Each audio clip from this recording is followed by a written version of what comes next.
Hello, Gary. How are you doing? Hey, Martin. Doing all right, sir. How are you? Not too bad. Not too bad.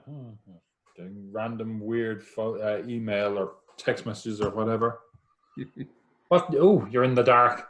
What? Yeah, so it would appear. Let me Feel no. I like the sort of the a chiaroscuro there. little a little bit more light on the subject. Yeah, that's better. What news with yourself since last we saw?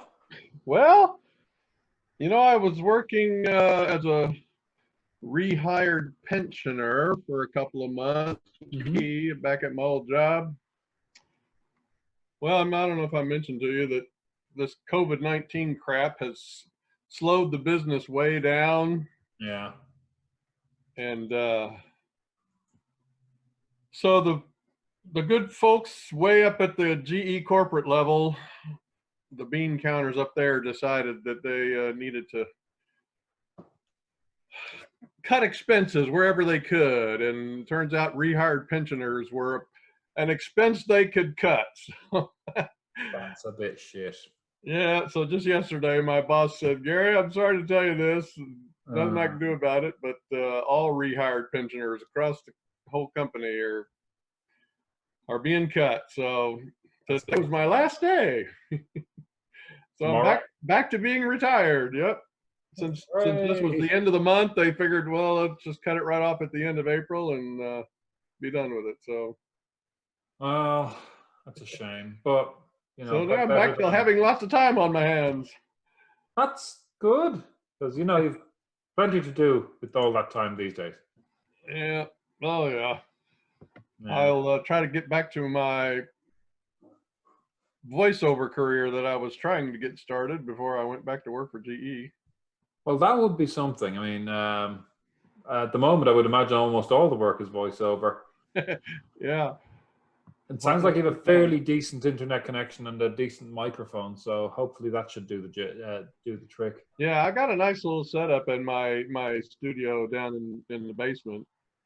That's good. Nice for audio anyway. It's Yeah. No, I hear you. uh, oh, there's the lovely Claire. Hello, Claire. How are you? Doing well. Good. Good. What news and excitement since last we saw you? What wild adventures have you been on in a week since lockdown has started and continued? This past week I had a reading of a play I'm working on revising with a couple friends. Okay, that's cool. Did a rehearsal, Derby City Playwrights meeting, Mm-hmm. sewed a shirt. Cool. Sounds like you've been fairly busy anyway. Yeah, you've been finding It some good doesn't ways to feel keep like busy. it. Actually, I think the shirt might be done in the washer, so I'll be right back after I take it out to dry. Cool and gravy. Thankfully, it's been nice to remember. So what about you? What have you been up to? Running around trying to do different things. Finally getting the finger out.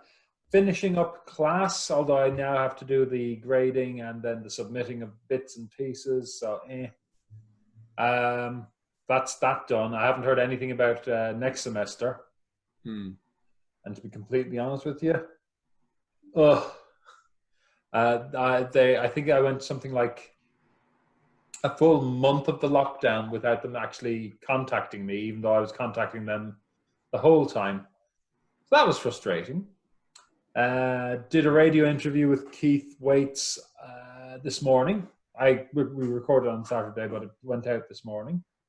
Hmm. What else did we do in the meantime? Tried to put various elements of my online existence in order. So Yeah, so you started a new Facebook page, right? yes, and getting articles onto Medium and stuff like that. I have another one on there today about the school book thing in Alaska. Uh, There's a lot of meat in that, but you have to go through some incredibly tedious video in order to get there. yeah. Oh. Yeah. Well, I mean, it's interesting because this is how these things are done. very careful supposed democracy as a route or a way towards warding off or getting rid of what we don't want. I mean, it's really naked when you watch it, but it's so tedious. Hence, I watched it for everybody else. But that's me anyway. That and, do gardening bits and pieces and whatever else crops up. Run after a child. So much running after a child. Yes. I liked Joanne's video. Ah, yeah. We did that about a month ago. Oh, I missed it. Only came out there now. But yeah, we had a bit of fun with that.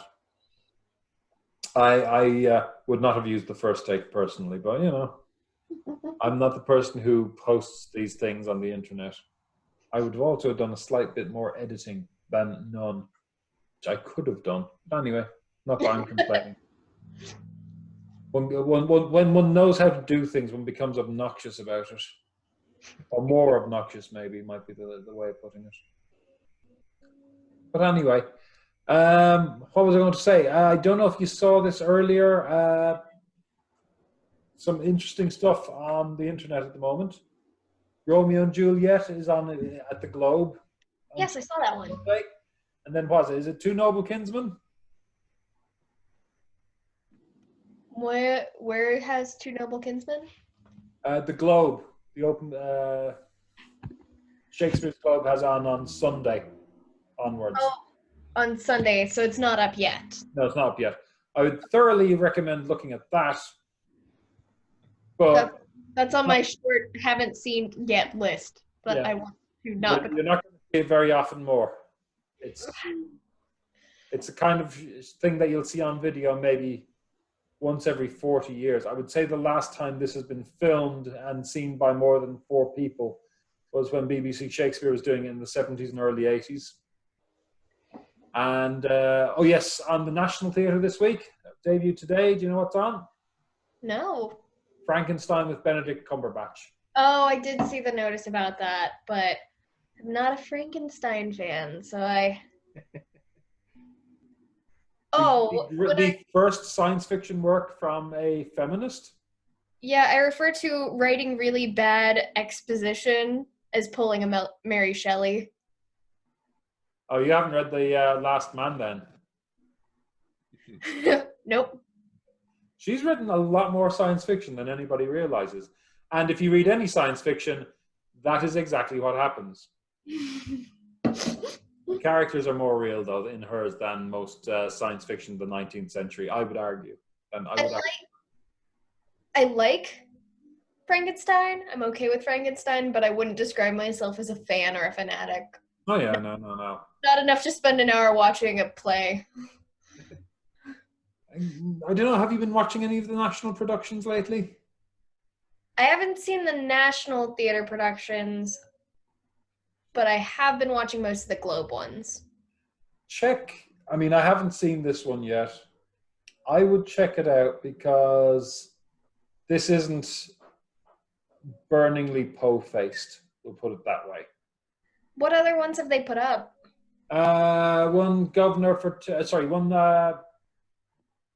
One Man for Two Governors, which was a big hit back 8 years ago. They had Treasure Island I don't know if it was last week or the week before. I think it was the week before. I can't remember what they had last week. It was Twelfth Night with Tamsin Greig, which I wanted to see, but life is short, and I missed it. Yeah, I did want to see that. Knackered on the internet someplace. But they've had a couple of decent ones on. And did you spend much time in London? I had a week. You might not have got a chance to go and see him. I didn't see the National Theatre. I don't believe so. I saw several plays. I saw 2 at the Globe. I saw a really interesting technologically infused production of The Tempest at the Barbican. Oh, cool. That place isn't used nearly enough. And then I saw Andrew Scott's Hamlet, and I saw production called Girl from the North Country. Cool. London has amazing theatre if you get the chance. And the thing is, no matter how often you go and where you go, you'll always find yourself going, I'm annoyed I missed that one. National was always great because it had the best theatre bookshop in London. Oh. And yeah, don't know if it's the case anymore. I mean, again, I haven't been in London properly in years, and I haven't had a proper chance to walk along the South Bank at leisure. Last time I was by it, it was closed for renovations, and it's like heartbreaking because it's right beside the National Film Theatre and the South Bank Centre, and it's all along there. Like, I mean, I used to regularly walk up and down there, cycle it, the whole works, just for leisure. I used to live quite close to where all that is. I used to work probably a 15-minute walk from there in one of the universities. I was working there for a little while as well as doing a lot of small-scale stuff. But yeah, I wouldn't be able to live full-time in London now. I'm old and tired. But, I'm relieved practically that I had a few years living in London. Especially where I was, because, you know, everything was very handy. Nothing was too far of a cycle ride away. Got to do a lot of great stuff over the years. Yeah, I was supposed to stay in a dorm room, but then I ended up staying in London with someone else, and we didn't have time to switch the dorm room from a single to a double or grab a second dorm room. So we ended up staying, for cost effectiveness, fairly far out. But only, I think it was like a 30-minute train ride into London. No, that's not far at all. Depending on which direction you were. Were you north, south? Were you north, east, or west? Because south doesn't work. I think we were kind of north. I forget. Wow. Stayed in a little hotel thing, but it was fine. Yeah. It wasn't bad at all. I know we came into I think I remember coming in the station that we always came into, I think, was Cannon Station, because I remembered and thought of the cannons. Oh, yeah, Cannon. Taking me back now, you are. But we didn't come here to talk about my time living in London nor Claire's trip there. I postulated that we might talk a bit about the histories, with a particular look at Henry IV, because I know the histories can be a little bit alarming for people, because there's so many people called Richard and so many people called Henry. And wait, Northumberland, but he's also called Michael, and he's also called Geoffrey, or whatever. That last one was spurious, so don't mind me. So I don't know. Claire, I presume you've fair familiarity with the histories at this point. Yes, decent at least. More theoretical than hands-on. They're the last plays I need to tackle. Two Noble Kings and Merry Wives, and about half the histories, or maybe 2/3 of them, depending on what you count as a history or not a history. If you count the history plays in with the histories, it's probably closer to half, but if you are more strict about it, it's probably closer to 1/3. Okay. Any particular favorites? Hello. Hello, how are you? Hello, Michelle. Good to see you. Hey, I'll be right back. I got to get some tea. All right. Carry on. Grab your tea and join us. Any particular favorites, Claire? I have a favorite character and a favorite speech, but not a favorite play. That's allowed. Favorite character? Favorite character, Richard III. It's a fun one. And dare I ask? I reckon you're probably down to 2 different speeches. Which ones? Once more into the breach, dear friends, once more. It's just such a classic. I also saw a very, very fun performance of it from a friend at Bellarmine, who was a girl who just did it all out, just barking at the most impassioned speech. And that performance of the speech has stuck with me. Because it's not a particularly ladylike speech, and I enjoy things that subvert gender norms, and that speech is a very, very good one. If you're gonna do it like a proper soldier, it's gonna subvert gender norms if you're a female performing it. I knew enough soldiers in the British Army who were women, not that I knew many, or people who had been, to know, yeah, gender norms are not an army thing. There is the army way. Anyway, I know a couple in the Irish. We won't talk about that army right now. Gary. One of the speeches, though? Sorry? Was that one of the speeches you were thinking about? I was thinking that, or maybe John O'Gaunt's Sceptre Dial. That is a very good speech, too. I mean, the Winter of Our Discontent, obviously, is always a fun one, especially when you mentioned Richard III. But I reckon she's got somebody else's speech here. Gary, do you know much about the histories at all? Is this your wheelhouse? Is this an area that's like, it's on, I'll watch it? Yeah, it's I can't speak intelligently about the various histories and about which one I might prefer, because I don't know enough about each of them. Mm-hmm. I've seen 2 or 3 at least, I'm sure, through Kentucky Shakespeare, but not enough to, like I say, speak knowingly about them. That's allowed. There's nothing wrong with that. I mean, this is the thing. I did enjoy last Friday's Richard II. I thought that was excellent. I thought that was excellent. Yeah, I mean, that was really good. That was a good old show. The histories are...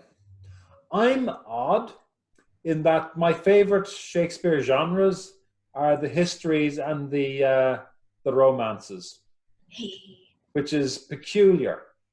Generally, people have liking for the comedies or liking for the tragedies, but or maybe even the Romans. I'm very fond of the 3 Roman plays, but I would have to say, for me, the histories are sort of, this is Shakespeare at his most sort of even, in a way. Some of them aren't very good. Some of them are wonderful. Some of the ones that aren't very good are also wonderful. What are you counting as the 3 Roman plays? The ones, I mean, I don't know Timon, so I never think of it. Coriolanus, Antony and Cleopatra, and Julius Caesar are the ones that come to mind. Because I was also thinking of Titus Andronicus and technically Midsummer Night's Dream. I'd never count. I never think of Titus, but it definitely is one. I wouldn't count Midsummer Night's Dream. It's as Roman as well, I mean, it's a Greek story. You know, it's Theseus and what have you. So in theory, you could have the Greeks being Midsummer Nights and Timon, I suppose. But arguably a Winter's Tale, but I wouldn't include it. I mean, for me, I'd see Midsummer more of a comedy than any of the others. Same. But in terms of the history plays, I mean, Richard's, I think I've seen them all. Let me see if I have a book that has them listed. I'm pretty sure I've seen all of them. Alley? Sorry? Did you see King John at the Alley? I saw King John long before the Alley. I'd read King John long before the Alley. King John has always been really interesting to me because basically Waterford, my home city, was founded by charter. It was given a charter. It was the first city given a charter by King John. Ah. So it was a matter of interest to me. Let's see. No, they don't have it listed. Yeah, I think I've seen them all. I've seen Henry VIII, seen King John. I've seen most of them at the Royal Shakespeare. At Royal Shakespeare, let me see. I hadn't seen Richard II. I'd seen the Fiona Shaw Richard II. She was great. Let me see. So it's Richard II, Henry IV 1 and 2. Henry IV Part 2 I'm big on. I actually prefer to Henry IV Part 1. But if you want to see the two of them combined, Chimes at Midnight, the Orson Welles film, which is available, I think, on YouTube, is really good. Those two. Henry V, duh. And because, I mean, that's everywhere. And then I managed to, saw Henry VIII, saw Richard III in my first trip to Stratford-upon-Avon. And then in, I think it must have been 2005 and 2006, I managed to see first Richard III, and then I saw the rest of the tetralogy. In a single day, I watched all three Henry VIs, and seeing them all in a day gives you real perspective on them. So actually, I think Richard II and Henry IV Part 1 are the only ones I haven't seen in Stratford. I'm actually amazed that the Royal Shakespeare hasn't been putting making a big deal about showing videos of their things. Let me have a look at that while I'm thinking about it. But yeah, in terms of my favourite, it's not Henry VIII. That's awful. Say Henry IV, Part 2, particularly, or all the Henry VI. There's padding in the Henry VI that I don't care for, but taken as a whole, it's a really interesting trilogy, even though they weren't written as a trilogy. Michelle, how are you doing? All right, how are you? Not too bad. So what I've been asking everybody is, how familiar are you with the history plays? I'm not. That's allowed. Don't worry at all. That's partly why I said we might do this, because it starts to get really confusing, and I thought it would be a good night to look ahead of the Shakespeare and see if we can set ourselves up. Do you have any particular, have you seen any of them, or do you have a care for any of them? No is a fine answer. I think I saw Julius Caesar. Does that one count as a history play? I count it as a tragedy, but I mean, these are very arbitrary distinctions. I know people will count King Lear, which is a fictional work, as one of the history plays. Yeah. But arguably, they're all kind of fictional. Yeah. The reality with Shakespeare is he was taking all this stuff from Ralph Holinshead's Chronicles of Britain. And with the exception of Henry VIII, he took these plays, he took the stories, fiddled around, added in his own bits and pieces. Holinshead's histories give you an idea, but they're all written to sort of celebrate the people who won the wars. So Richard III is made a villain. And, Henry V is made a hero. Henry VI, who lost the crown, is made weak, and so on and so forth. It's really, they're all kind of fictional. They're not much less fictional than King Lear. Now, King John, which you mentioned earlier, is really interesting because that was one of the most popular kings to write plays about at the time. I think it's because he was so far clear of all the whole mess up that we're fairly safe talking about him. And there's different aspects of his reign that were interesting. Like he gave a charter to Warford, which is presumably the reason for many of those plays that they did. And he also potentially killed a man. Sorry? And he also potentially killed a man, or had him killed. Just to watch him die, you mean? Didn't they all? Pretty much. I mean, that's how you got there. It's interesting, that Henry VIII is the first king in something like 130 years whose rise to power and maintenance of power didn't involve him killing people. And of course, he left a complete mess that didn't resolve itself until 1691. But that's another matter entirely. But yeah, Henry VIII was written to praise Queen Elizabeth because it features Anne Boleyn in a prominent role before she loses her head. And King John was just a popular play. Loads of King Johns back in that time. We don't have many of them left because they were kind of junky, I think. So, any questions? I'm worried that this might become a lecture if I'm not careful. You know where anyone can find all three Henry VI performed in one day now, because that would knock out all of the histories that I need to see except for King John and Henry VIII.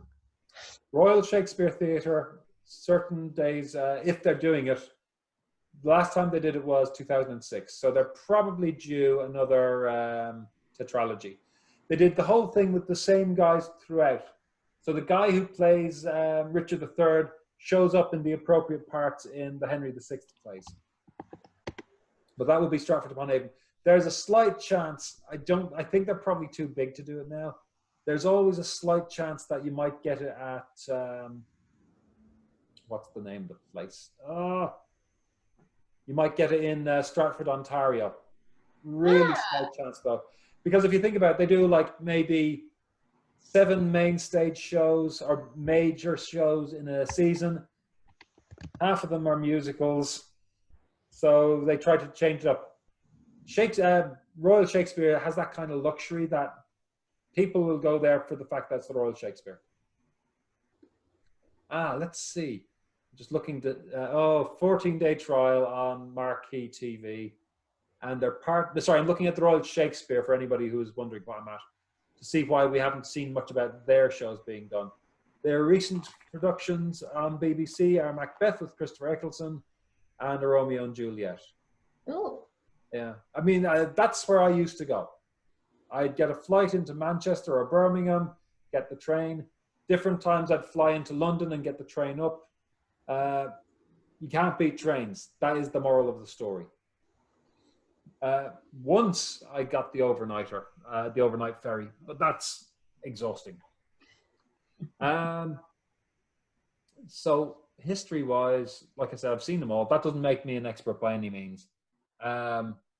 Richard III was the first play I saw in Stratford-upon-Avon one Christmas with a college group that went over. It's super easy to get from Ireland to there. It didn't cost that much, and it being the mid-90s, it probably, including flight, including accommodation, including tickets, I think I might have paid £130. So, and I was able to sort of pay that in like a tenner a week for 13 weeks. So it was kind of easy. So I've seen a lot of them. You get Henry V done in Ireland occasionally. I saw Henry IV Part 1 in Dublin, done by the Abbey, but they don't do the histories in Ireland quite so much for kind of obvious reasons. Richard III crops up the whole time because Richard III is fun. It's like, in one sense, that was the first Shakespeare history I'd seen, and it had an incredible effect on me because it was done in a major theatre. It was done in the Royal Shakespeare. It was in the what's the one? Not the Swan, the other one, the Royal Shakespeare Theatre, I think it's called. Simple as that. And it starred a guy whose father had been Doctor Who, and we actually got to meet him afterwards. I didn't ever really do the stage door thing, but my friends did, and I was kind of wow, you did an amazing job. Which doctor? David Troughton. Sorry, Patrick Troughton. It was his son, David. But yeah, the thing I would say with Richard III is you've got a villain who starts the show by talking to you directly, and he says, "Come on with me. We're going to do some bad stuff," and we laugh along. And he says, "Yeah, I'm going to kill my brother because that'll put me close to the throne. But I'm not going to kill him. I'm going to have my brother think that he's wanting to kill the king, who is his brother." Yeah, and you can see already it's getting complicated. We've got Richard and we've got Richmond. We've got all these different characters. We've got Buckingham, we've got Northumberland, and then we've got young Northumberland and things like that. So I thought it might be good to have a quick look at some of the characters in Henry IV ahead of tomorrow, if that works for people. Sure. Any other stories of shows you've seen, or Shakespeare shows, or Shakespeare histories you've seen in particular, or any general Shakespeareana? Julius Caesar that I saw was at the main theater in Minneapolis. Is that the Guthrie? Oh, the Guthrie, yeah. and they did it in a modern time frame, and it was a spectacular performance. But as what usually happens to me, I got caught up in the acting and the costumes and the way that they were portraying and all that. So I don't remember the story at all. Honestly, there are plenty of Shakespeare plays where the story gets in the way.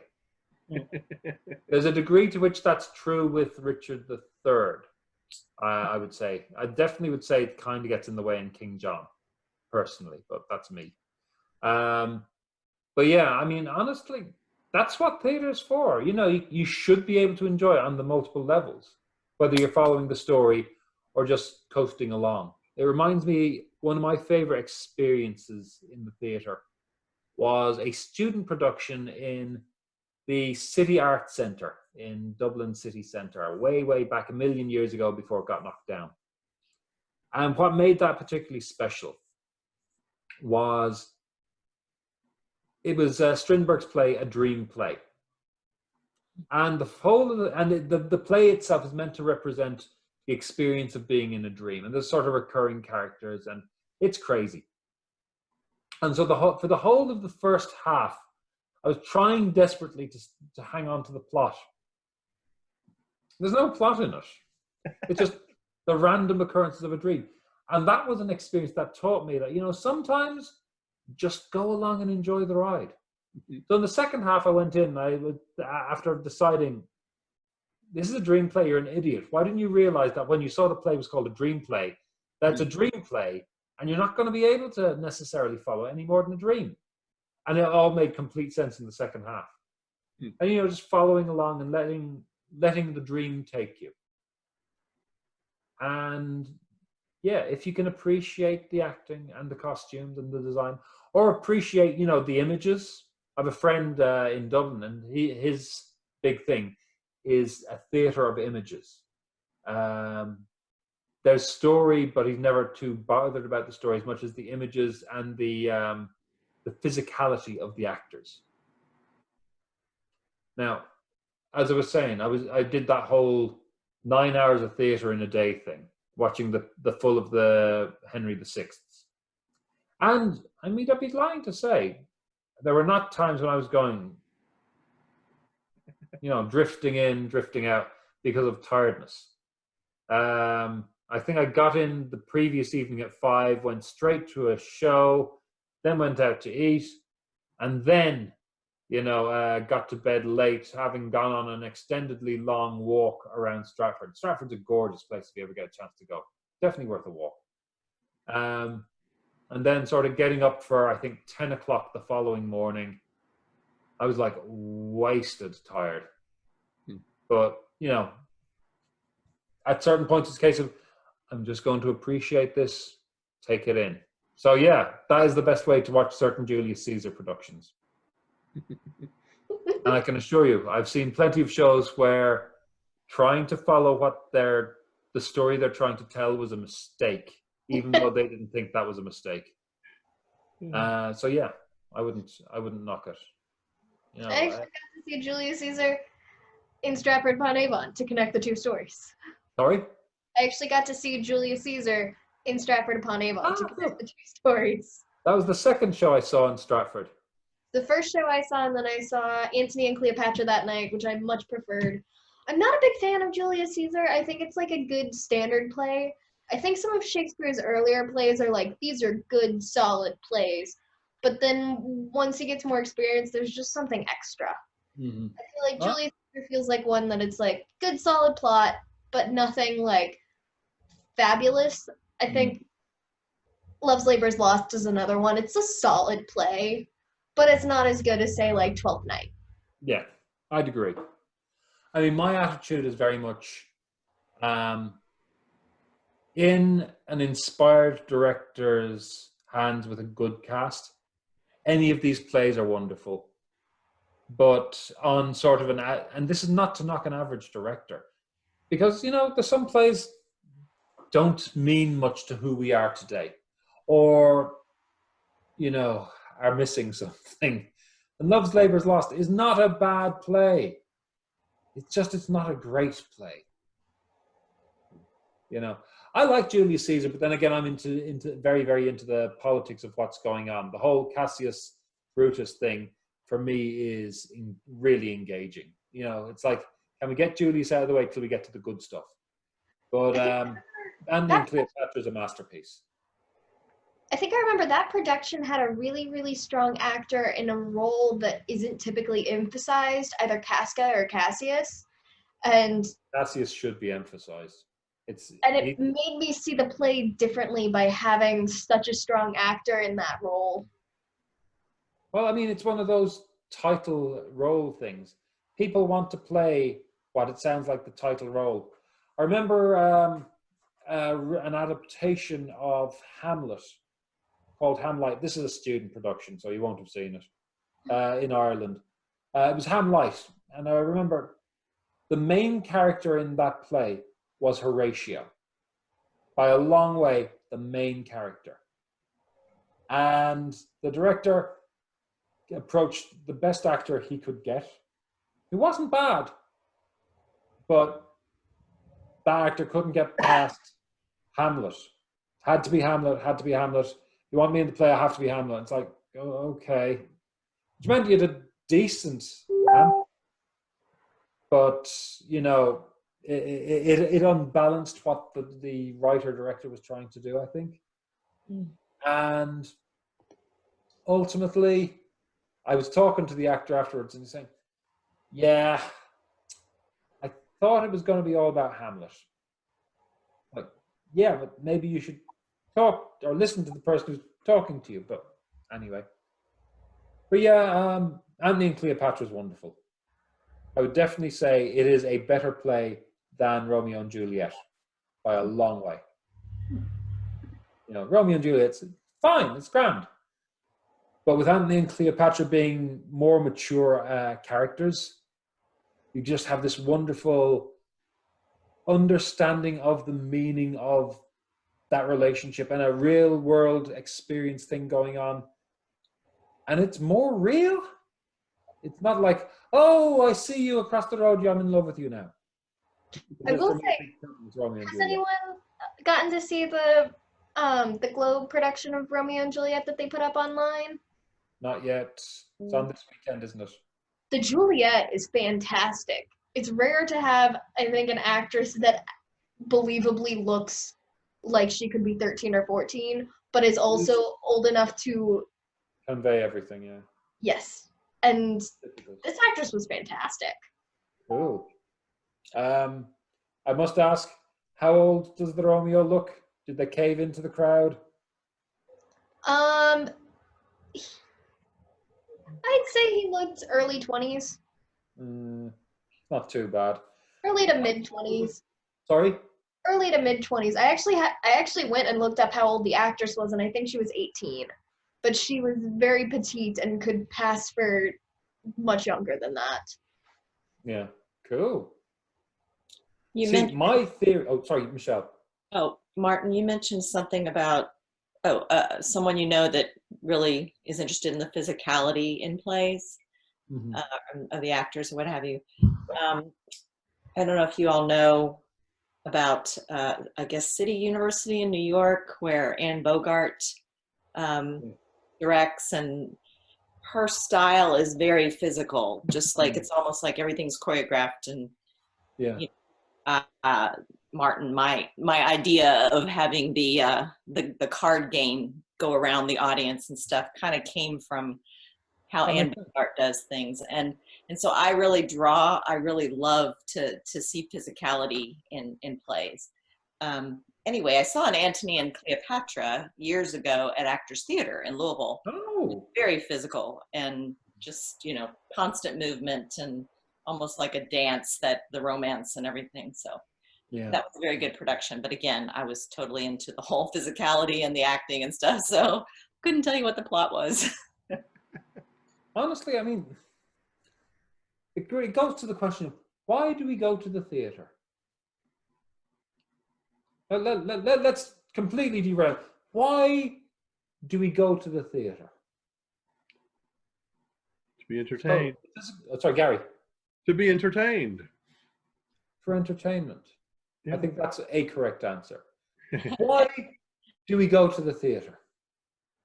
Well, one reason for theater for me is the live aspect of it. That's what makes it different than a lot of other kinds of entertainment. So that would be the same for any of the live, performing arts. So do you mean by that, and again, both of these could be correct now, and there could be a third one that's more correct again, the immediacy of it, in that you are there in the room with them, or in the sense that anything could happen? both. Claire, why do we go to the theater? I think I go to the theater to chase a feeling that I'm in the heart of something true and something special. I have felt that in certain productions that I have just been blown away by. The Andrew Scott Hamlet was one of them. The when I was working on Wendy's Neverland, I always felt like I was in the heart of something incredibly special and incredibly meaningful. When I saw a fantastic play at Actors in the Manifest called Cardboard Piano, and you just get the feeling that you're in the crux of something incredibly beautiful. And I think the fact that theater is temporary, yes, you can have a filmed version of it, but it's not the same as being there in that moment where people are managing to weave meaning into something that is so close and so powerful. It gets to the heart of a kind of truth. And because it is temporary, it's that much more powerful and that much more special. So you're all wrong, just so you know. We go to the theater so I get a wage.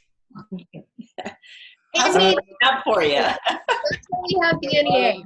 Most of my income the last year has come from the NEA. The NEA. Thank God for the NEA. Yeah, long may it recover, hopefully. I mean, this is the thing. There's no really right or wrong. I suppose the wrong answer is to pick up chicks. That would probably be the wrong answer. Or at least not. That shouldn't be your only answer, because Yeah. I've got like 10 places you can do that cheaper.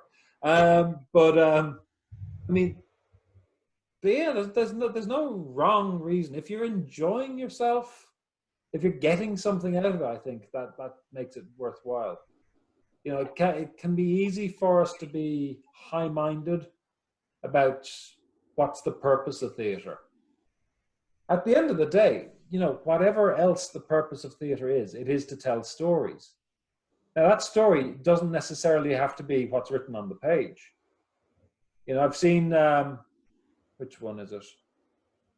I've seen King Lear. That's a good one, because we've had that recently locally. I mean, on YouTube locally. I've seen King Lear, and I've seen it telling the story of the play. And I've also seen it that if I was to step out and watching the story of it, I'm getting a story of power structures, a different story. If I step out of it, I get a story of finding how to, what's the word I'm looking for? Make a compromise between the reality of things, the immediacy of things, and the limitations of stage special effects. Telling story. I've also seen a lot of theatre that doesn't tell stories. Various elements of Samuel Beckett, operas by Philip Glass, even the ones that have stories, they're not stories the same way. So if you're going just to watch the pretty dresses, cool. And I know that's not what you're going for. If you're going to see an art form perfected, great. Why do we go to sports? It's very easy for sports journalists to create narratives, but we must always remember that most sports journalists at some point start off doing a degree in English literature. they have narratives because it suits them. They've been taught how to develop a narrative that is sort of somewhat linear and storytelling. So you go watch 3 Cubs games in a row. The one that they win that comes from beyond is the important one. Those narratives become more central than the actual game. I go because I like being in both the theater and to the sports events, because I love watching crowds. I love audience watching. Lucid crowds are fun. I took up a big taste for it back in the late 90s, the early 2000s, when I got to a place as a lighting designer where, yeah, I'm not being paid great, and I'm still having to operate the shows because I partly don't trust the people who'd be operating for me. But I got to a place where I could sort of do it without focusing too much on the show. And I was really captivated with audience reaction to shows. And, and I realized that was part of the thing I liked about football, was that sense of belonging, how you were unified as a group. A friend of mine, an Australian artist living in Dublin, would talk about one of her favorite experiences of theater was going to see shows in France, or generally on the continent, because here we're very, we all clap at our own pace. We all do our own thing. We're very individualist. In France, and to a degree on the continent, when you've seen a really wonderful show, at a certain point, the audience claps in rhythm, that you can hear the gaps and hear lone clappers in the in-between of your own claps, because your claps synchronize with everybody else's. I've been lucky enough to be in that kind of circumstance 4 or 5 times on trips to the continent. I remember seeing Molière in the Comédie Française, and the audience clapped in unison. And it's a rare, it's not something you see in the English-speaking countries very much. I've been in most of them to see theatre. But when you are in a place where the crowd become one, where as Tyne Daly, I don't know if you remember her from Cagney and Lacey. Yeah. She's a big theatre actor, which you probably know more than I do. But I remember a friend who was obsessed with her as a theatre actor, which is unusual in Ireland because we don't get across to Broadway very often, and Broadway never comes to us. But he was obsessed with Tyne Daly's acting thoughts. And he introduced me to the idea that as an actor, if you get to a certain level of ability, you can control the breathing of your audience. Even if it's Broadway, where you've got like a huge auditorium. And I'm not a very good actor. I've never done this as a lead, but I've been lucky enough to have those moments on stage where, yeah, I can control how you're breathing right now. You have to have the right role for it. You know, you can't just sort of march in as Guildenstern and think, I'm going to control the breathing of this audience today. But, you know, in the right role with the right scene, an alarming feeling. It's a wonderful feeling. And so, yeah, watching actors who can do that. Oh, yeah, screw the play. I mean, I'm kind of, for a guy who does a lot of classical theater, I'm kind of famously the guy who does not respect the text the way that Irish and American directors are expected to. As I think at least 2 of you know very well. And I don't respect the texts I write, so. But I think it's important to, you know, enjoy any element that crops up that makes it work for you, which is, I think, why musicals are so popular, because that's an element you can engage with very easily. I don't think I've experienced the clapping in unison. I don't think that was a thing in Spain, although I got to be a part of the theater there, both on stage and off, which was awesome. And I don't know if we've ever talked about the version of A Doll's House I got to see there, which was incredible, and we should have that conversation at some point. Well, when I finally get permission from the world to do my Ibsen chat, which will be a 4-hour extravaganza, And that's my preface. No, I'd like to. I mean, I've seen 3 or 4 shows in Spain, but not that many really. So But I have experienced the being able to control someone's breath thing, both as an audience member, and I think I've managed to experience it at least with a monologue I delivered in class. My goal was to get everyone to be quiet for a moment afterwards, and that moment was broken by the teacher saying, "Wow, that pause." Michelle, you've had the experience of controlling people's breath, I'm sure. You have. I've had some roles where, yeah, I'd have to say that because of, the dynamic of what was going on stage and going your on ability, your unquestioned ability. And me feeling completely, in the character. Yeah. I've experienced that a few times. Gary, have you had the luxury?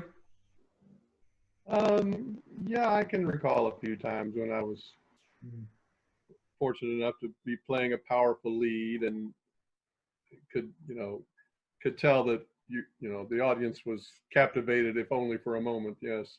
And it's a powerful feeling, definitely. Yeah. I think I try to avoid the acting as far as humanly possible for the good of the public. But I think that's one of the things. Once you've had that experience, I think as an actor, you want it again. Oh gosh, to know that you're hooked, absolutely. If you ever get even anywhere near that feeling on stage, when you know that the audience is really into what you're doing, or what even other actors on the stage are doing. I mean, it's addicting very quickly. I mean, well, and also, like Claire said, there's just like that moment of truth.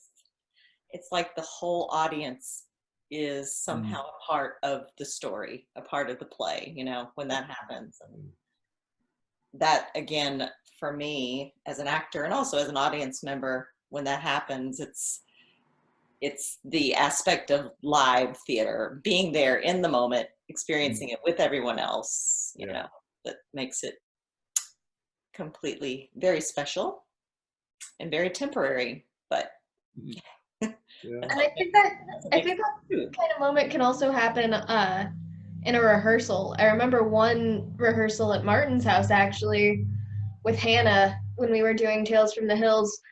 It was the night we figured out that at the very end of the play, she was basically confessing to our characters that she knew she was about to kill herself so she could be with the man that she loved and not forced into another man. And I think all of a sudden we realized what the lines at the end of the play actually meant.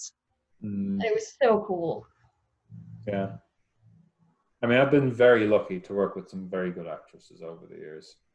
And it's amazing. It's a wonderful to see an audience react to somebody's work. It really is. I mean, again, having been lucky enough to be in various different shows in different countries and what have you, or see them at least, I should say. When you see actors who can do that, it's just, you want to shake the person next to you and say, "Do you notice that? You weren't breathing for like a minute." But then again, you're breaking the spell. But it's something remarkable. And obviously I've had that experience here as well. We have a lot of very, very good actors locally. They're not always the ones you expect either. But we've had some. I've been, like I said, like you mentioned with Hannah. I think she's in LA now. Is she? Where is she? Yeah. I sent her a message because she has a tiny spot on a LG&E commercial that keeps playing during Jeopardy, which is literally the only thing I watch that's I've heard. streaming service. So I was like, "Hey, it's nice to see your face in Jeopardy." And she said that she and Oscar are surviving. She's working at a bakery right now. Because acting is probably hard to come by right now everywhere in the world. At So the yeah, moment, you need to be. I think you need to be pretty much established with a company or something like that to get anything. so yeah, Voice works your best bet. she's out in LA and she's alive as of a couple weeks ago. Who is that? When will that happen? Sorry. Who is that you're talking about? Hannah Connolly. She studied at in Evansville. Evansville, and then she was only in town for a couple years, but during that time Martin cast her in a play with me, and then I dragged her into a short film that I wrote. And she was in what was she also in? She was in 2 shows called Tales from the Hills. Or she was Tales from the Hills was my one. She was in what was All it? People Sneeze. All People Sneeze. She was in Proof in Theatre Works. You might have seen her in that. And I'm trying to think she was in the Cucarachita Martinez, which was the kids play that Teatro Tercera Llamada did. Yeah, when I see actors like that, I try and cast them in my writing as much as possible. Well, you find somebody with the ability you don't want to let go. Working with somebody, again, not to say anything against anybody else, but like Michelle or like a Hannah or like a number of people, where you don't have to do all the thinking for them, is amazing. And it's not just a case of you don't have to do the thinking for them. I've been lucky. Most of the actors I have, I don't need to do the thinking for them. But when you get an actor who's got the intelligence to read the script, read the director, and read beyond both, and bring their own thing. And I hope, I'd like to think I give people a sense of ownership on a part that can be theirs. Even if it's not one that's literally being written by them. When you get to work with people who can possess the part they're given, it makes it very hard to go back to people who, when you ask them to stand up, they need to be taught how to stand up. And we've all worked with those people. And some of them go on to be good.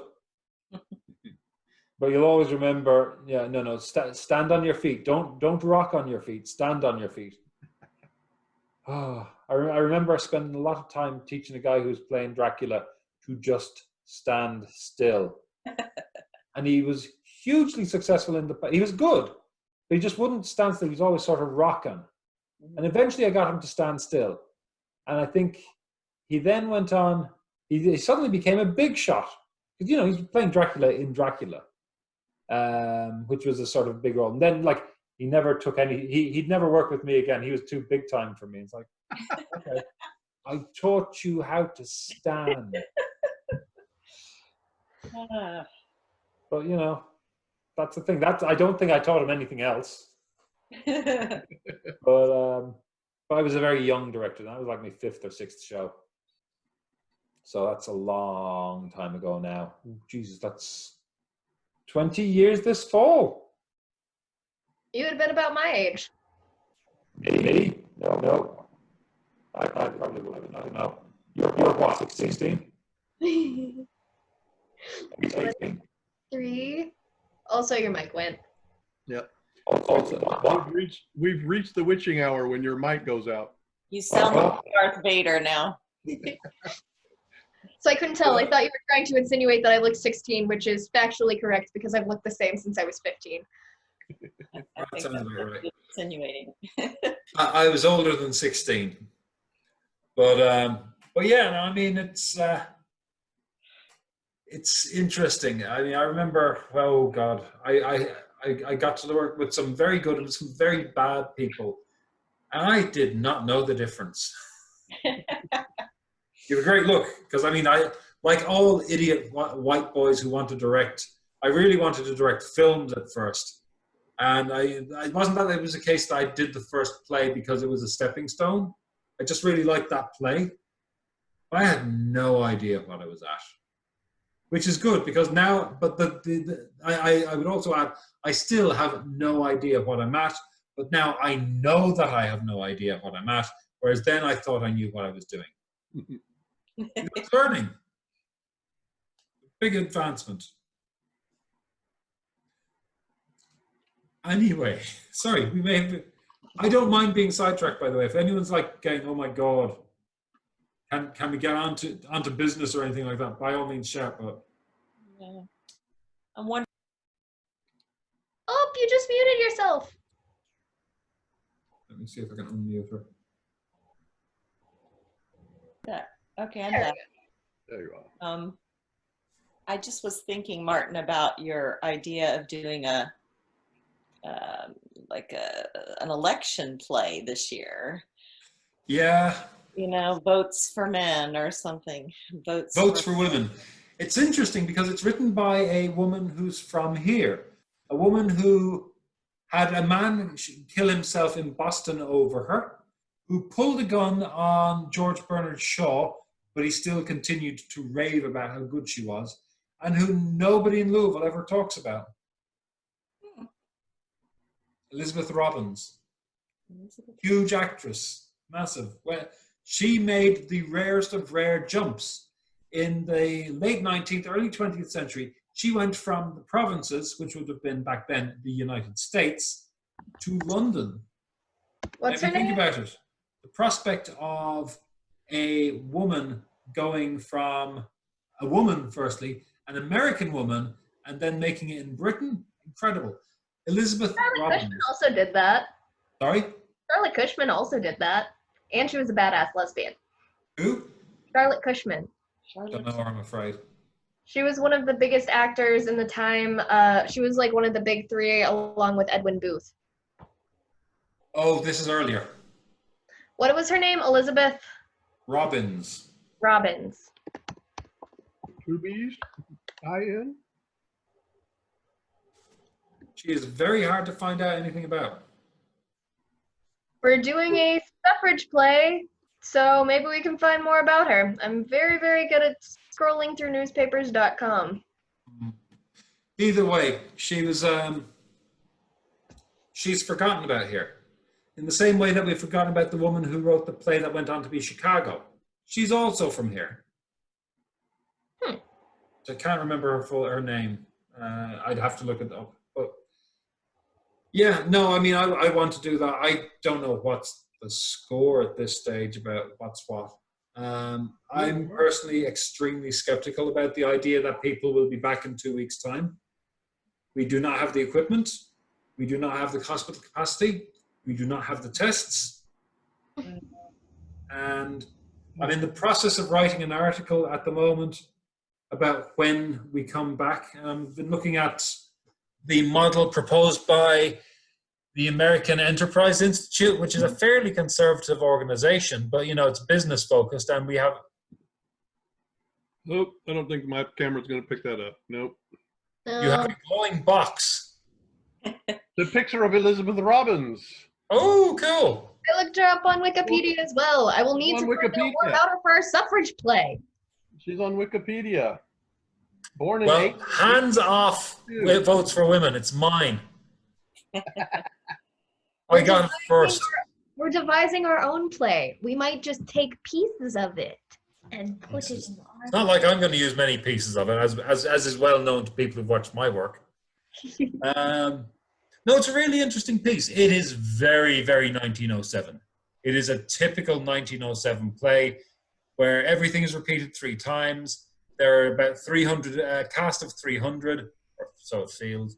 And it's very slow moving. So I want to sort of do a me on it, if that makes sense. You know, revise, revamp, and get somebody who knows what they're doing to look over it. I've been moving very slow on it. We've been talking about Michelle and myself. If you want a playwright who likes editing things Oh, I got one. and doesn't She's have right beside you. Oh, hey. We've been talking about this for a while, but yeah, I mean, this would be a good year for on multiple levels. But will there be a theatre? That is the big question. I don't know. As I said, I'm in the process of trying to write an article about, I've nearly got it done, about when theatres can come back. Because let's face it. I mean, if we follow what's likely, which is the Imperial College model, if we come out of lockdown, we are straight into maybe a month before the numbers creep back up. Their model was that every time it goes below 50 people in intensive care, I'm going to take this on maybe a state-by-state basis or a nation. They were talking about the British nation, but if we wait till it gets below 50 people in intensive care, then we can come out onto the streets again. In about a month, it's probably going to hit 100 again, and then we're back in. And the American Enterprise Institute's model suggests that it'll be a 4-phase thing. That phase 1, we're in phase 1. Phase 2 is when let me get this right. Phase 2 is sort of numbers are coming down. I'd have to look at the actual article again. But phase 3 is the most likely time when we can go back to the theatres with any reliability, because in phase 2, what has to happen is all the hospitals have a capability. We have the protective equipment. We've passed a plateau, etc., etc., etc. We're not near that. And let's face it, the American Enterprise Institute is a very conservative model, which would be anxious to get people back in business sooner rather than later. We're not near phase 2 yet. Phase 3 would be having a vaccine, and I fear that's when when is going to be safest to open up theatres, because, you know, we would have to maintain, if we're following their model, proper social distancing, no gatherings of larger than 50 people. And that's realistic. Realistically, Ireland's already decided we're not doing sports in 2020. We're not really doing cinemas in 2020. We're putting in place different plans for how to ease back, but entertainment functionally has to be a lower thing. Maybe we can do kids' sports. Maybe we can do training. But realistically, we can't afford to be doing Kentucky Shakespeare. The Irish version of it, obviously. That's not on the cards. And we're being naive, in my opinion, thinking that we're going to see shows opening in June. And I know people who think we're going to see shows opening the end of the month, end of May. That's tomorrow. End of next month. I know people who think we're going to see lots of different things. If we do that, and we will, this is what America does, we will do that. Yeah. And we're going to see deaths spike. We're going to see, when we go back to school in September, even if we are being careful, we're going to see cases spike. Hopefully by then we've got the equipment. Hopefully we've got the ventilators. Hopefully we've got the masks. I'm sorry, but asking people to go back to daily duties when under lockdown people aren't bothered with PPEs, I think that's naive and foolish, and it's not a good move. Rawr, sorry. Didn't expect to go down that road. But I don't expect any theatre in 2020. Yeah. I think the only way it's possible at this point is with extreme measures. I can see, I'm also hoping to have the spring tour I was on rescheduled, but I can see a model like that working for a small touring company that is performing in parks, likely with crowds that are under 50 people and would have space to social distance. Well, if we took my model of doing exclusively the works of Ibsen for the summer parks tour, I think we can be very safe socially distant. I mean, that's the thing. People should definitely investigate what they can do. My inclination is, maybe for 2020 it should be Kentucky Ibsen instead of Kentucky Shakespeare. Yeah, I'll direct everything. I don't care. Ghosts. We need ghosts. I'll tell you this though. I mean, I'm looking at I'm keeping an eye on Europe very closely. In Germany, they were expecting to go back behind closed doors. They're postponing going back behind closed doors in the soccer. In Britain, the desire to have the money train going, that is the English Premiership, is coming off, having its wheels come off, because while they're saying, we'll play behind closed doors and put that on TV, the players are going, no, man, this does not sound safe to me. And, you know, if we're bringing a play back, we're putting actors' lives in danger. Because, yeah, I'm not showing any symptoms, but are we going to get rid of all the plays that have a stage kiss?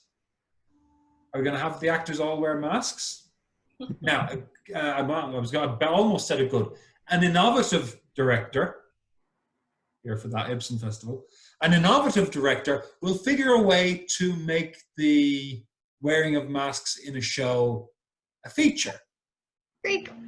Make it all Greek masks. All about that, Martin. You're all about people wearing masks in the show. They can wear Yeah, masks. face masks is slightly different.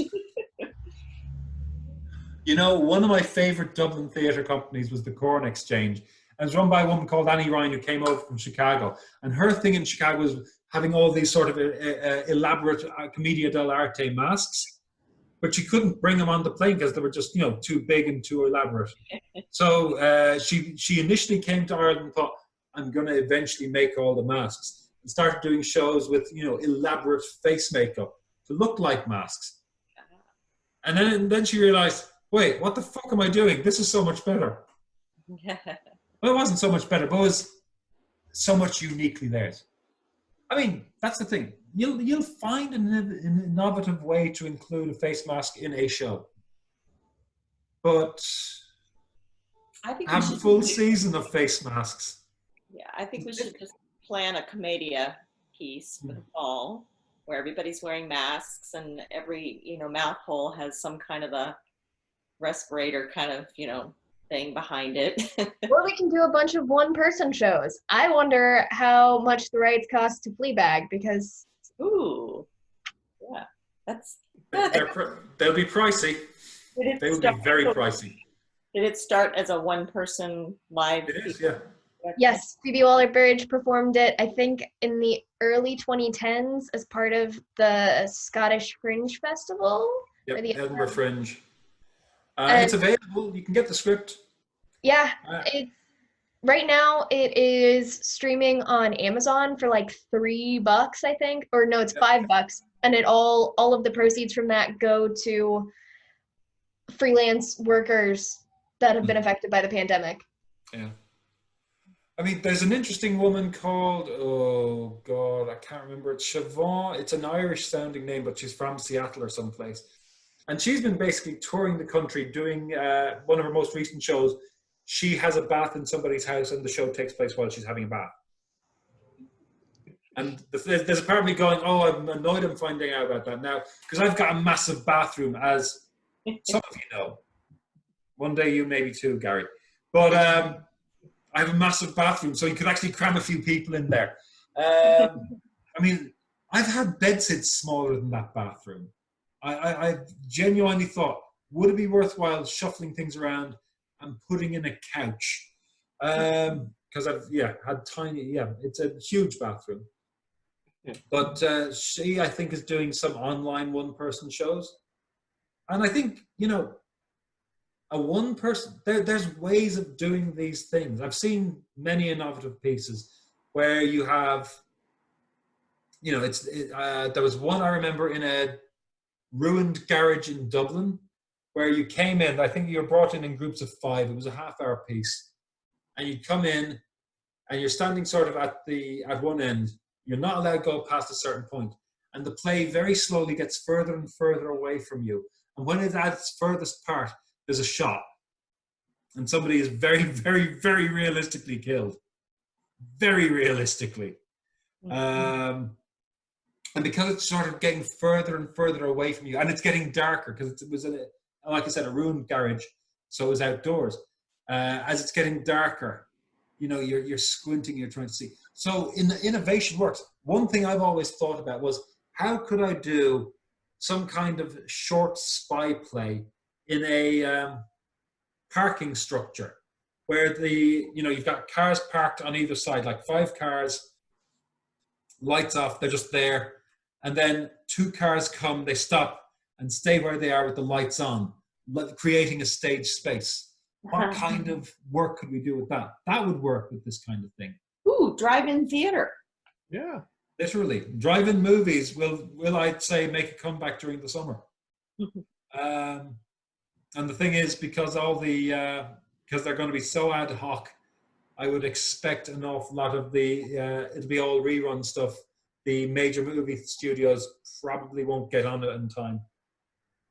But there's things that can be done. But in the terms of theatre, as we understand theatre,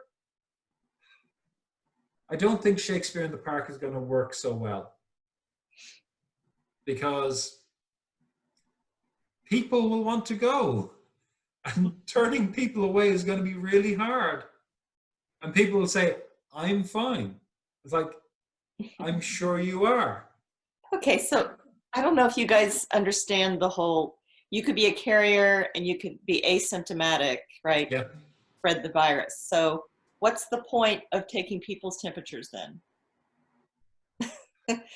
If It's guaranteeing that asymptomatic, it isn't guaranteeing that somebody, it's guaranteeing that somebody is a threat as opposed to guaranteeing that somebody isn't.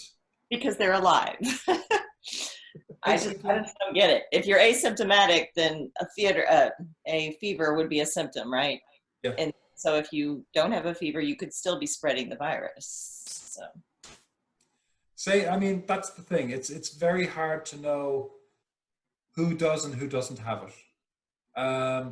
The only safe thing to do is avoid people. Right. I'm very big on the avoiding of people, because I get to I'm probably having more regular actual conversations with people through things like this than I do normally during a week, because I'm constantly focused on work. Yeah. But I think, Well, I agree that physical distancing is the key. I mean, if droplets can't go past 6 feet, then that's it. So, but how do you, change your world to have a theater production with people 6 feet apart at all times?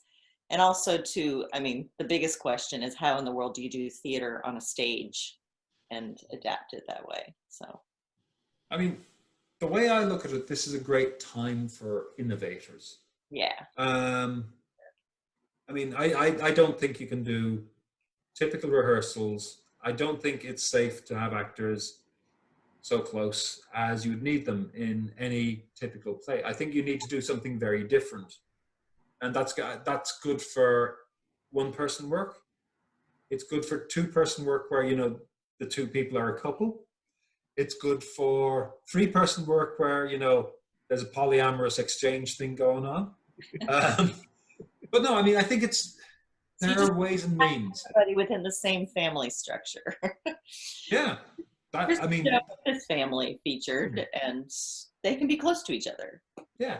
Oedipus would be a great show to do right now.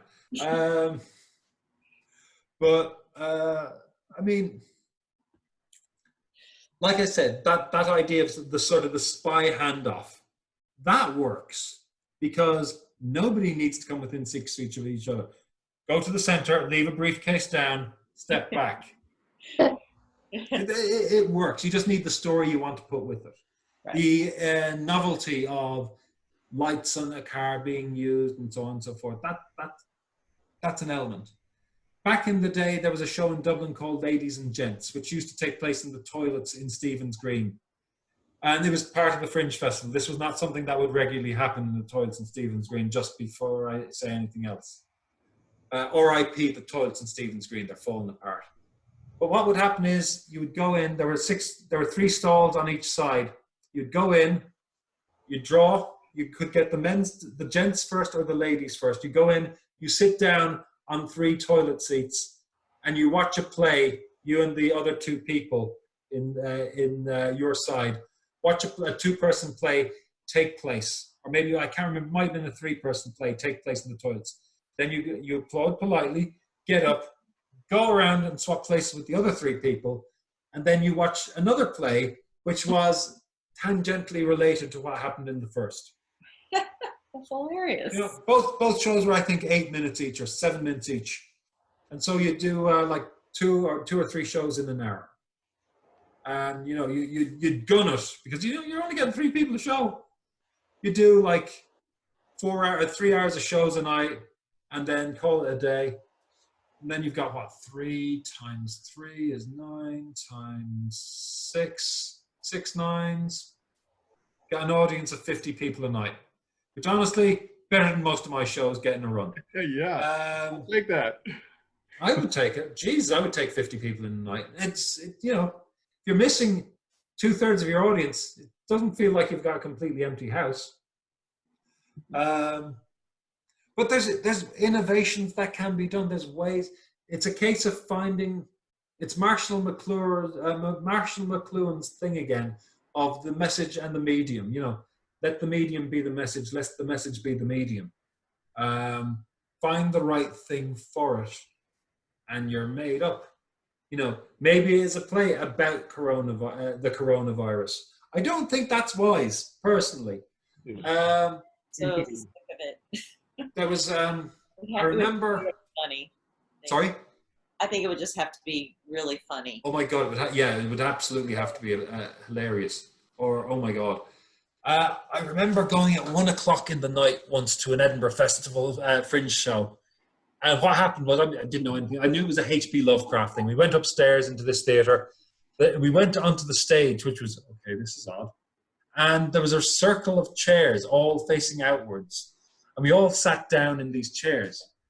And then all the lights went out, and it was actually genuinely pitch black. You couldn't see a thing. It's one of the few occasions I've been in that circumstance. No lights came on. These actors came out with very sort of deep and croaky voice, almost my microphone voice, you know, really creepy. And they'd literally just walk up behind you, and you didn't know if they were behind you or behind somebody else. There was no touching. There was no even sense of the breath. And questions were being asked.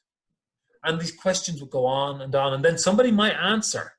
And then all 3 of them, I think there was 3, would build on that, creeping around. And you think, is he behind me?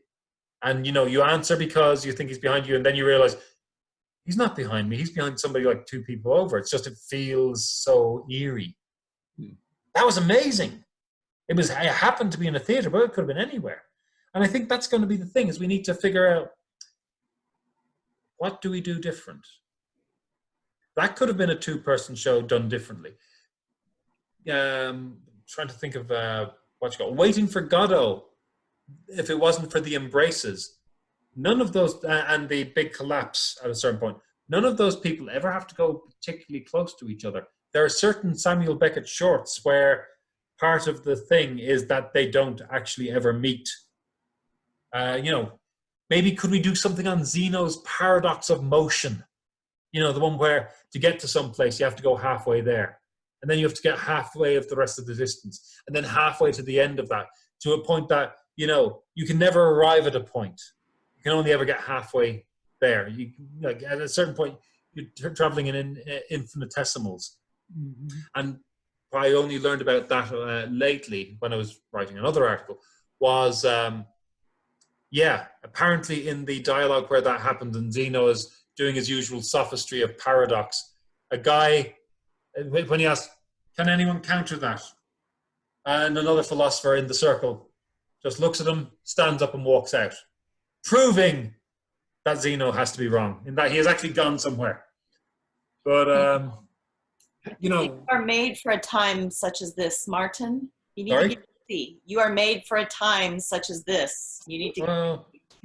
I have to wait until the worst of the summer heat is over, because I can't fucking do anything in that. But I mean, it's a case of what is the right message, what is the right story, what do we want to work on. Personally, what I would like to do is just really short stuff, 15 minutes or less. I think that's more interesting at the moment. I think short, not necessarily terse, but focused is going to be the way forward. But I don't know if somebody's going to come out to see something from 20 feet that is very focused.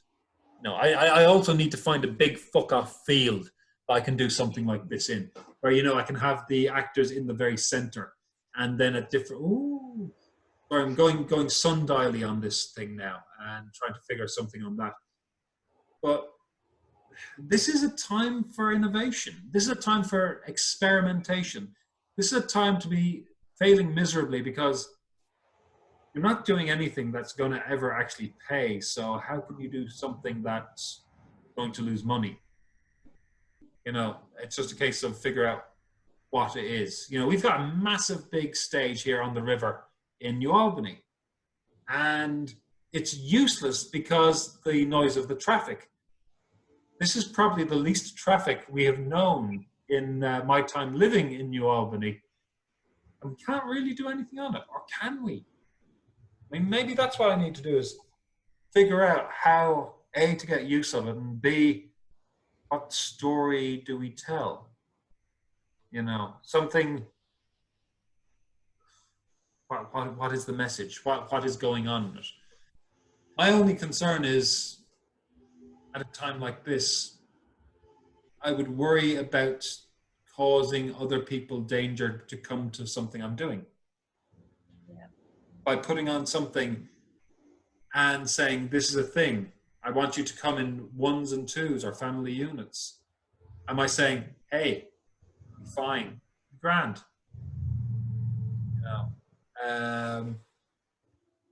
Yeah, it's hard. As a playwright, I'm just like writing down all of the questions you're asking in my notebook where I'm trying to write a different play that is less for this time. Well, I mean, this is the thing.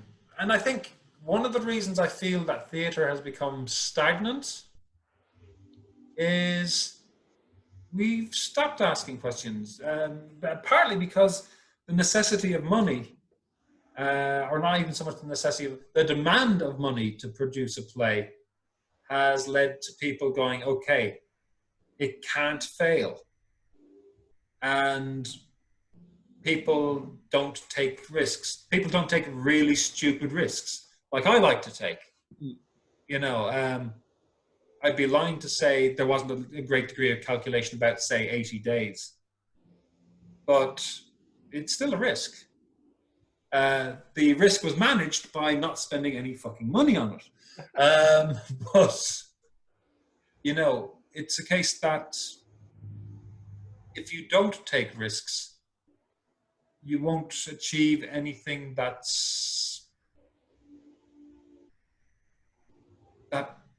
can be something true. I could go and do probably 2 Neil Simon plays a year and make more money doing that than I do from the 4 or 5 bits and pieces of shows I work on that I really care about. And that would be nice. Do not get me wrong. But would I be honest to what my drive as a director is? So I try to find shows that have a popular appeal to do when I'm doing in a place like Little Colonel, where, you know, you're not going to be doing, you know, something really out there. But when I'm doing the shows that I sort of have control over myself, you know, what can we do that ultimately might fail, but the people who might fail financially, as in not be financially successful, although I've never lost money on a show, with the chamber. What could I do that might not, that I wouldn't get to see anywhere else? And that's not to knock Neil Simon. That's a great call for Neil Simon. It appeals to people. But I can see a lot of people finding the theatre a pale version of TV. And I think we can do better than that. It's like bringing in somebody who knows her Bogart enough to say, let's move this shit around the audience, rather than just stay static like that moron director thinks. I think interaction is the future of theater because it's the thing that sets theater apart from TV more than anything else, that you can affect the show in some way. And also, I think that's going to be even more a desire coming out of this because people feel like they don't have the power to affect much stuck in their own house. That's my thesis. I mean, after I get this bloody one about when can we come back to theatre, the one I want to talk about is what needs to change. And there's actually 2 articles. One on why we need to start thinking about what we put on stage more rather than what do we think has an audience. Because we're expecting the same audience to come. Currently, no disrespect to you, Claire, because you're the oldest one here. The average theatre audience going to actors is in their 60s and older. The average, what the AEI, American Enterprise Institute, is saying is in phase 2, we can't have, people who are over 60 need to avoid interrelations with people as far as possible. Now, go to your workplace, go to the shop, but don't do unnecessary things. And theatre will be considered an unnecessary thing. I don't like that, but it's reality. I have survived for how many 2 months now without going to the theatre, which is a month more than we've been locked up. I know very, very well. I know. But theatre is not going to be considered vital. The cinema is not going to be considered vital. Sports should not be considered vital. But a lot of people who fund theatre by going to shows are in their 60s. A lot of people who get a lot out of theatre, a lot of people who are younger than their 40s aren't going to theatre because I find in America, or at least outside of New York and Chicago, an awful lot of theatre, not all by any means, but an awful lot of theatre isn't trying to do something different to what TV does. And I think that's something we need to change. I think we need to get a lot more women involved and stop complaining that, there's no plays for women. I think that definitely, I would say on the average audition the average open audition, I will have roughly 5 women show up for every 2 guys, if I'm lucky in terms of guys showing up. I think for Angel Street, I had 19 women show up and 6 guys. I think 19 to 6 was the ratio there. Something like that. We need to have more women directing. We need to have more women managing theatres. We need to have more diversity in theatres. I mean, you go to see theatre, you go to see shows in one side of Louisville, you'll not see anybody black, you'll not see anybody Latino. And there's not an awful lot of Latino actors here.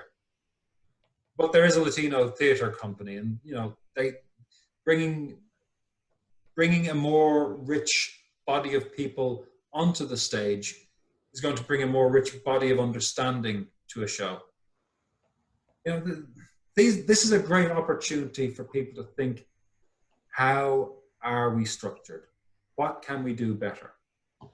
In the case of my company, I want to see more women directing. That's not always necessarily reciprocal on all sides of the company. I don't want to be the only one directing shows for the chamber. We need to get other people in. And I understand the fear of we don't have any money, but I think that can be got around. The biggest problem I see for women directors in Louisville is no one takes a risk. And honestly, I'm not going to do this because this would actually be fucking evil. I think if a theatre company in this town said the director of 2 of our shows this season are going to be women, if you want to be one of those women, submit a $50 deposit, and we will interview you to see if you want to direct a show. I can guarantee you, without pay, with a $50 deposit to be paid, there are women in this town who will pay that deposit to have just an opportunity. Where there are guys who will literally be asked at the end of a show, "You're great here. You should direct a show for us next season." But we need to actively recruit women directing. We need to actively look for plays that have opportunities for more women to be in, even if that's reimagining a show as being cross-gendered, or going, fuck it, it doesn't matter who plays Lady Macbeth or Macbeth. Let's see who's the best actor available. You know, these are things we need to start doing. And then we need to think, what should theatre be? Not to knock any theatre company in particular. Theatre X, we will call them. With the exception of actors, nobody here can compete with Broadway. So why try to do a show in the Broadway style? We can't compete with TV. We can't compete with Netflix. Why are we trying to compete with them? What can we do with our shows that makes them unique? And it could be, you know, the audience interaction thing is certainly one thing. The whole matter of, I mean, silly little things that are theatrical should become more. The cast getting to meet the audience afterwards should be a selling point. Stupid little things. I mean, I don't know which of you have, I think some of you have seen Angel Street. You know, because it's a play that feels like a Hitchcock film, we started with a Hitchcock addressing the audience. And then we had a short little film. And even tiny little things like that, token things, before going into a, comparatively speaking, very naturalistic style play, a play that was in nature,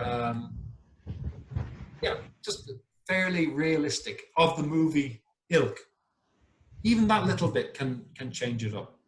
But we need to think more than, I'd like to do this play because it's a really good play, and Mary would be good in the role because Mary's a good actress and it's about her, it's her turn to play a lead. We need to think, what can make this special?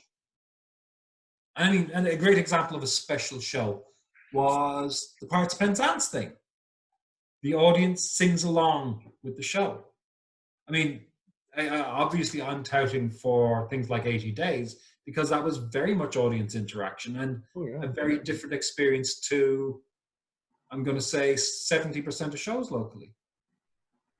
You know, ingenious people like yourselves, you've got ideas. Yeah. Each of those shows were ideal for the space that they were performed in. Yeah, that's the other thing. Because if the audience was too large, then it would have been impossible to get that kind of interaction that you want. Yeah. So. And that's the thing, though. I mean, we need to think more than, I'd like to do, now you tower over us, I'd like to do this show. You have to think, I'd like to do this show. What can make it a special theatrical experience? One of the things I'd love to do at Little Colonel is, do you know the play Dancing at Lunasa? I've heard of it. I don't think I've seen it. Michelle, no? I've heard of it. I don't think heard of it. Yeah, Claire, I presume you've heard of it.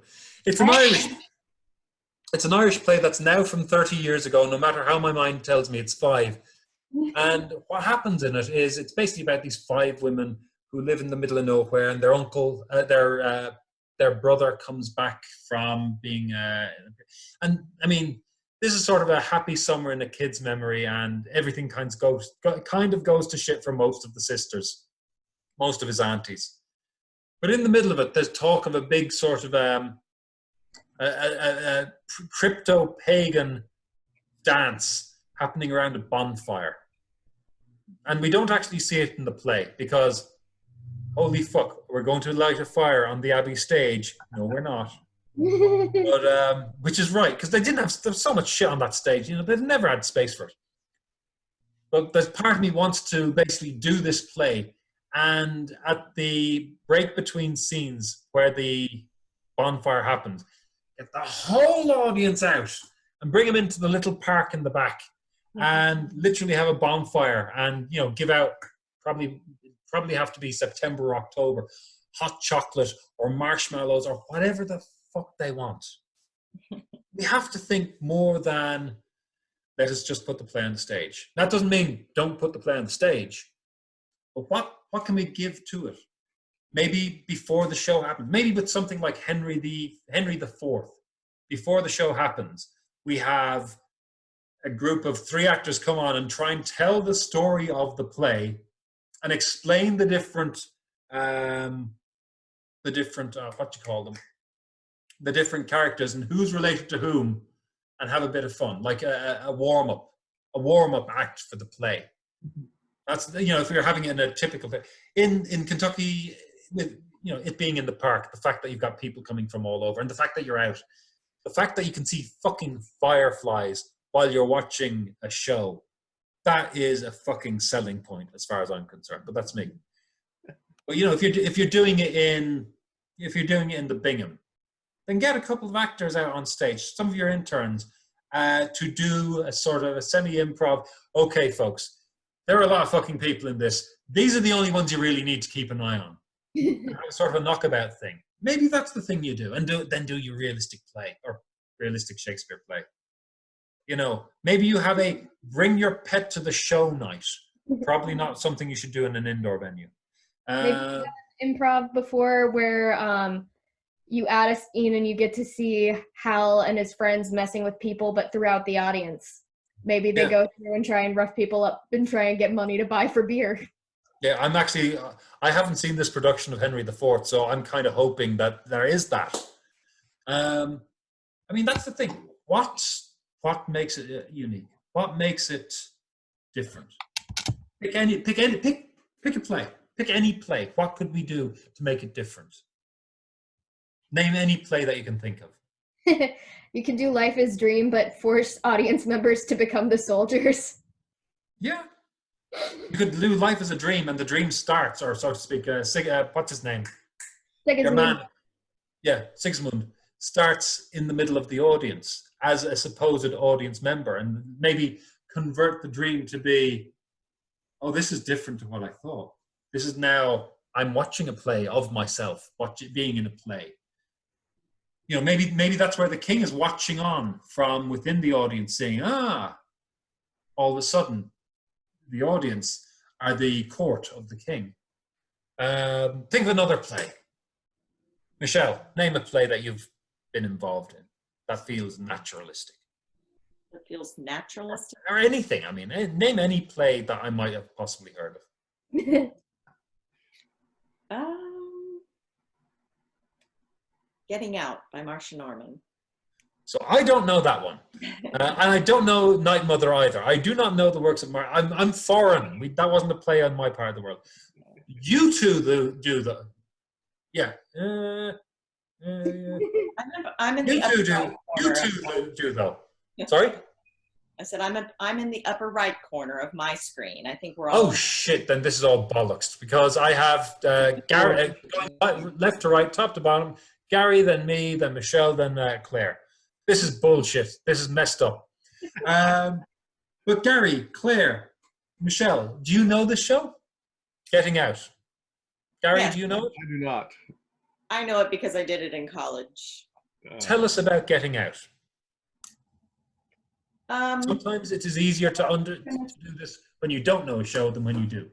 Yeah, well, I don't remember the plot because I never do, but the premise is that there's a young woman in prison, and she's very aggressive, and so you see her as the young woman that was arrested and was put in prison, and then you flash forward and back to her after she's gotten out and what she's dealing with in getting out. So again, this was like how many years ago? 35 years ago. So anyway, it was, I think for its time, it was pretty out there to portray a woman strongly and in prison and dealing with injustices and stuff, where somebody kind of trapped in that life, whatever it was that got her in. So There was So a I'm powerful production of some Shakespeare plays done a few years ago as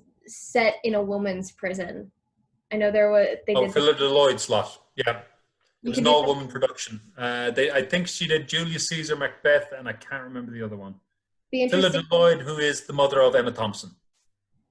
It would be interesting to do that play, but frame it in such a way that it was being done by a prison theater troupe.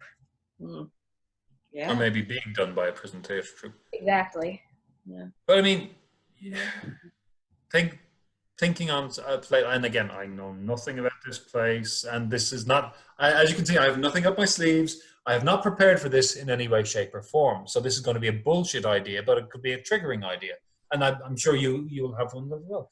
I mean, with a play like this, that sense of confinement, I only know that what you've told me. Maybe what you do is you have literally the audience giving her little more than 3 feet either direction. You have a very close, tight audience on her. Maybe depending on the money and the impossibility, you have it move from a very small enclosed space with everybody trapped to a slightly bigger one and a slightly bigger one and a slightly bigger one again, so that the show isn't in just one location. It takes us on a journey as we go on a journey with her. And maybe, I presume it ends positively, because this Marsha Norman is pretty much the Marie Jones of US theatre, isn't she? You don't know who Marie Jones is, sorry. I'm pretty sure it does end positively. Yeah. I like the idea of plot details, yeah. Instead of theater in the round, theater around you. So the audience is in the middle. And so with this play, with the different versions of this character, different ages, people could be in the middle and then turning when this person, when we have the flashback or the flash forward, you just have to figure out where to turn around to see. See, that's immediately more interesting than I will go and sit in one chair and face one direction. We could have all spinny chairs. Everybody has a spinny chair, and you just spin to where you need to be. I've been at that production. There was a small theatre company, I can't remember the name of them. They did the Dublin Theatre Festival in 1997, Fringe Festival, I should say. And there was a little church that was deconsecrated, not desecrated, as I like to say. And it was down the quays in Dublin. And they did the Master Builder, and it was like, actually, it wasn't a church, it was a church stage. And they had the stage on one side, and you went in, and there was like a little ramp on either side of the stage. You didn't pay much attention to around. And you went in, you sat down, so why are we on swivel chairs? Like 60 swivel chairs here. This is fucking mad. And it was the Master Builder by Ibsen. So, obviously I'm there. And what happened was Hilda de Wangel, who's a really interesting character. She's one of Ibsen's characters who really isn't real. There's people like the Rat Wife, Krogstad, all the Button Melter, all these different characters. Most Ibsen plays have one person who transcends reality. And the girl who transcended reality, Hilda de Wangel, who's the only character who shows up in 2 different Ibsen plays. She's in The Lady from the Sea as well. She had it's about an old man who feels like, I've got nothing left. And she comes along and she's a muse, for want of a better term. Yes, problems, but we'll discuss those during the Ibsen chat. And she would literally just run around. There was a stage at the back, a very short stage, only space for 2 people on it. She eventually could drag him down and around with her. And so we needed to be on the swivel chairs. There was a purpose for it. Of course, buying 60 swivel chairs, storing all the actual chairs from the place, building a stage that would go around and lighting it, which meant you had to put up an extra lighting rig, bankrupted the company, which is a shame because they did some really lovely work. But yeah, have the play around the audience. That's a little bit.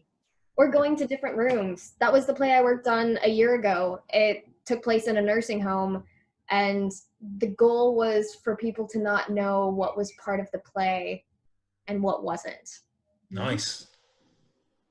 Cool. The entire place kind of became a play. Like, all of the nurses were dressed up, not just the nurses that were directly interacting with the play.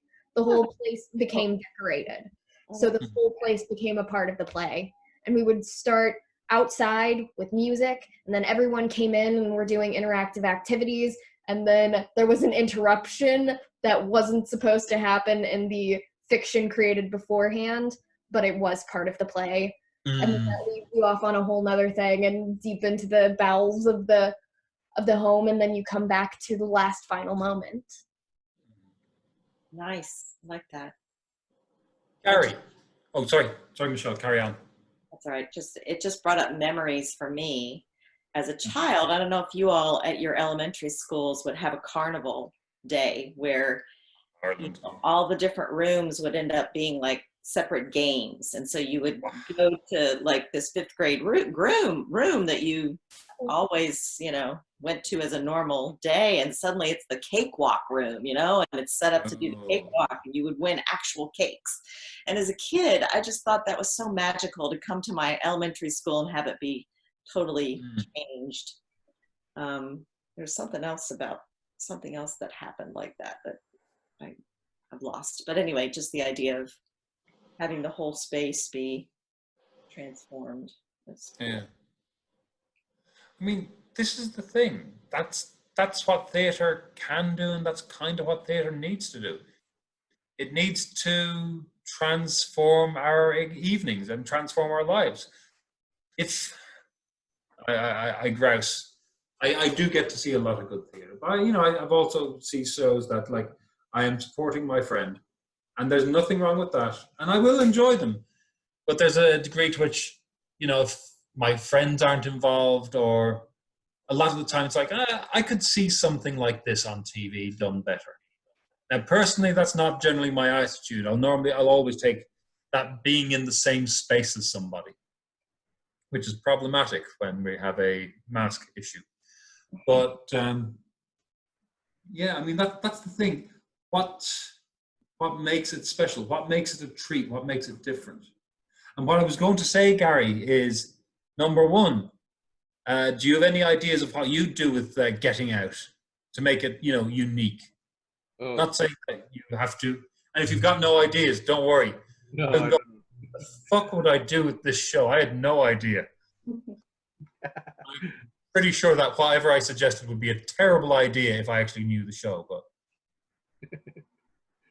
no, I have nothing new to add other than what I heard. I lost my internet connection for a couple of minutes there, but anyway, I mean, the first thing that occurred to me when she said that she was a woman prisoner was to somehow make the audience also in the prison, part of the prison population, in some way. Yeah. I think when we did the production,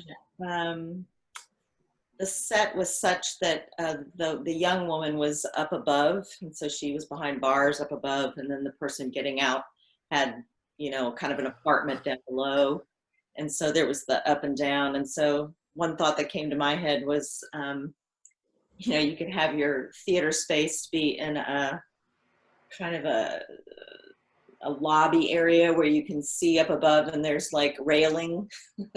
There's a railing on a second floor, and that could be the yeah. No, I think that, I mean, this is the thing. Any of these ideas are the kind of things we need the theatre to be standardly. I saw a pretty incredible production this January, actually, that took place in the Gallier House in New Orleans. It's an old house built by a famous architect, but the characters in the story, and it's still in the same state as it was in the 1800s. The characters were his family after he passed away, and some of their servants. And it referenced an incident that really happened at a school across the way. But the really fascinating thing about this was the characters would travel around the house. So there was multiple scenes going on. There was something back in the kitchen that was going on, and something up in the living room that was going on. And you would follow them throughout the house. It went upstairs, it went down, all around. And it lasted about 45 minutes, and then it was the end of the play, and a bell would ring. And then they did the entire play over again. so you could see the scenes that you had missed earlier. Gotcha. Yeah, I remember doing something like that with the Trial years ago. There's a really good. You would appreciate this. There's a really good take on Macbeth, I think, called "Sleep No More," taking place in New York at the moment. I mean, this is the thing. We have so many ways of telling stories. You know, we need to get beyond the static. You sit there and you consume what we put out. You know, the interactive, and make more of the fact that you're in the moment, you're in the time, you're in the place. What can we do instead of trying to ape TV? What can we do to sort of ignore it?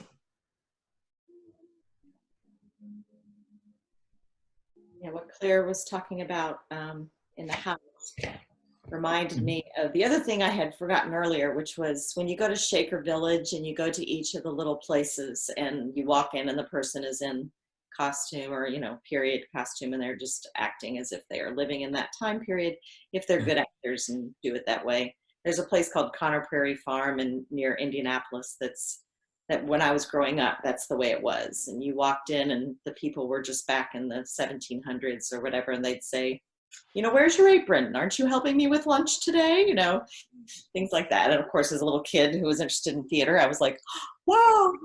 Anyway, I could definitely see, you know, theater having a storyline going around a place like that where there's a bit that you learn or that you experience each time, and somehow you get drawn in with, you know, small groups. And I could see that actually working with everybody being 6 feet apart. It was also really incredible to be able to see a story like that in that space, because so often historic homes are very museum-like, very staid, very devoid, and a lot of times a theater company isn't going to have the money to recreate an entire luxurious museum-like house. So getting to put those two things together, it both enhanced the space as a part of history, making it feel much more alive, and it also enhanced the production, solidly placing it within that history. Nice. You know, the Culbertson Mansion in New Albany, I think occasionally, I don't know if it's that one or one of the other mansions, occasionally does the murder mystery type things and try to set it within the correct time. Yeah. So, that'd be cool. All right. You know, Martin, you've been talking about needing to find theater space. You might consider some of those mansions on Main Street in New Albany that might be looking for a way to bring people in, you know. I know one of them has a big, not performance space, everything's a performance space, a big event space at the back of it, I think, as well. I need to get the finger out and actually go for a proper walk down, because I know I've been talking about it with somebody, and somebody pointed out that I think one of them is on sale or something, or for sale, I should say. On sale is a different thing. Seems like there's always a few for sale, but you know, they have a historical home tour every year, which, you know, I don't know if they have it a couple times a year, which may or may not happen this year, but it's a great way to get inside some of the buildings. Oh yeah, in Old Louisville, you mean? No, this is in New Albany. Oh, I'll have to have a look out for that. I didn't notice that. I noticed the one right by the YMCA, the Scribner House or something like that. I was intrigued by that, but it's very small. But I mean, I'm guessing that. Sorry. That's a very small home. Yeah, it's not really a mansion. No, but it is very period, which is interesting. Oh well, yeah, sure. Probably the oldest house in New Albany that's still. Yeah, I think it is. I think that's the thing. But you know, places like that are intriguing. I mean, if you've got the right story or the right idea, I think honestly any place can be magical. From, you know, one of those grand old mansions to that scutty little place to, you know, one of the things I really wanted to do, and I think I had the actors for it, but one then sort of gave up acting, and then the other one got very got really busy because he's good. And I wasn't able to get it together because I wanted to do Miss Julie on the front porch of our old house in Louisville, because there's a decent sized lawn, and it had that feel of being sort of like the beginning of the 20th century, and sort of maybe, or not beginning, it could have felt like the 60s.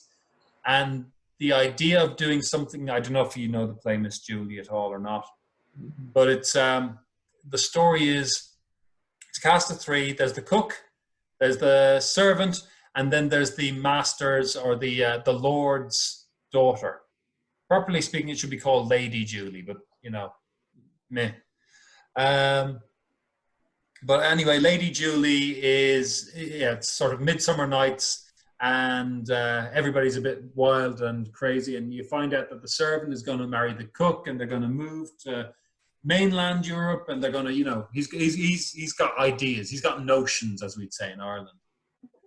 And I had the cast in mind. And then the lady comes along and she flirts her arse off with him. And this is Strindberg, so there's obviously underlying layers of misogyny, but looking past that, and eventually she drags him in. She drags him upstairs, and after a short break, when there's people dancing in the original play, they come back down. The deed has been done, and now everything's different. And wait, is that the master's bell? And all of a sudden, it's like, holy fuck. And it just strikes to me that, with a sort of a mid-century kind of look, if you have a black servant and a black or Latina cook and a white Lady Julie, all of a sudden, you've got a very, very visceral experience. It's practically Tennessee Williams when you think about it like that. If it happens out on the veranda, do you call it a veranda here? Feels like they did in Tennessee Williams' play this. Yeah. If it's out on the veranda and it's a hot, sticky summer's night. But it's a little farther south than here, I think, where they call it. Oh, yeah, it would be. Well, even up here, we'd have had, in the 1950s, we'd have had a degree of the racism. We'd have had a degree of the, you're black, you work as a servant. You're paid, but you are the help. That's why you're in the big house. And you certainly would have had the precocious daughter, who, while daddy's away at a church meeting, I'm going to be naughty. But I mean, for me, the main thing would be the heat.